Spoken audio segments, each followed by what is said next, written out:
somewhere in South Africa. First time ko rito makapunta. Wala kami sa parang institution na part ng bansang to, pero ganda ng lugar dito. Tingnan namin yung landscape na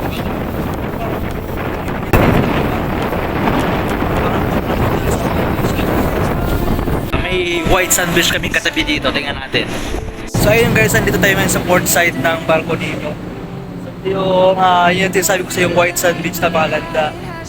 So dito yung part, iwan ko, basta parang highway, daanan siya. Ganda ng lugar, tapos dito sa doon, banda doon, medyo patag eh. Lugar na, wala na masyadong bundok. Tingnan natin ako. Sarap sana matigos sa dagat. Kaso, South Africa to eh, marami mga pasing dito. Ata. Kaya alam ko sa South Africa na kahit makabaw na part, may mga pating na. Para gaya sa Australia. Lagi may nakabalita kasi